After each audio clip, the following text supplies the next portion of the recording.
Lamar Erdman had always been the picture of health, often taking hikes into the woods to fish and hunt in his home state of Pennsylvania.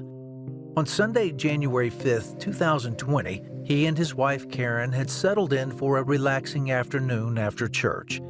She called a friend to chat while he went down the hall to his home office to watch football and rest. The 67-year-old had just come home from a hunting trip 2 days earlier. A minute later, Karen heard him call to her. So I showed him the phone and said, "I'm on the phone." He's not a rude man, so when I heard him call again, I looked towards him. He was motioning for me to come to him. I knew something was wrong. Karen, a retired nurse, hung up and hurried to the office. She found her husband in tremendous pain and slurring his words. I immediately knew this is not good. My heart started to immediately pound. My husband was in trouble. Suddenly, Lamar's body seized up and he started gasping for air.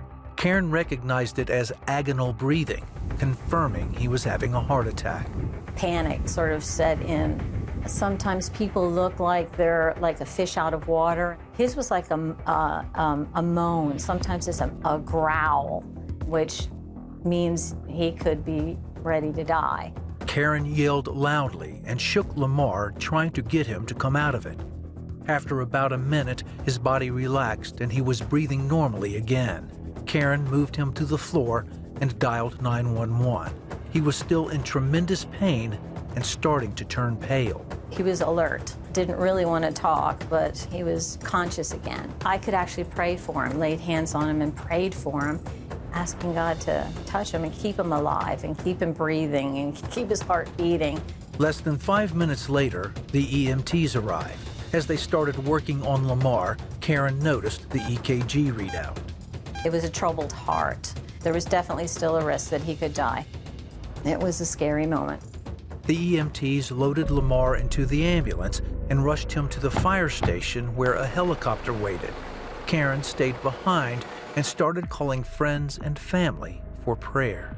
First thing on my mind was, Lord, we need you, and I needed prayer warriors. Lamar was flown to Penn State Health Medical Center in Hershey, Pennsylvania. Meanwhile, Karen began the long drive, praying as she went. At any time when someone is having a heart attack, usually there is a blockage somewhere.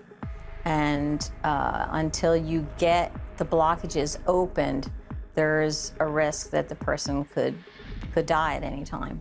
But there was something in my heart that had, almost this relief that he was being taken care of, and the Lord had a hold of him. At the hospital, doctors discovered Lamar had 2 blocked arteries, one 90%, the other 100%. He was taken into surgery immediately, where the medical team inserted a stent to clear the worst of the 2. Karen arrived a few minutes after the surgery and saw Lamar being wheeled into his room. When I saw him, I was elated. I could see the difference in his color already. He had rosy cheeks, he had normal flesh color, he wasn't that pale gray that he had been when the ambulance took him. During surgery, his kidneys had been compromised, so in order to avoid further damage, doctors had to wait until they recovered before doing another surgery to clear the 90% blockage. At any time, that one could have had a clot, the blockage completely close up. So that was a danger yet. 2 days later, Lamar's kidneys had recovered enough for the second stent surgery. I almost felt 100% normal. The next day, on January 8th, he was released to go home. As they thanked God for healing, they began to see the Lord's protection even before Lamar's heart attack. 2 days before, he was out hunting in really cold weather. He didn't die. He didn't have a heart attack then. If he would have been driving, that would have been bad.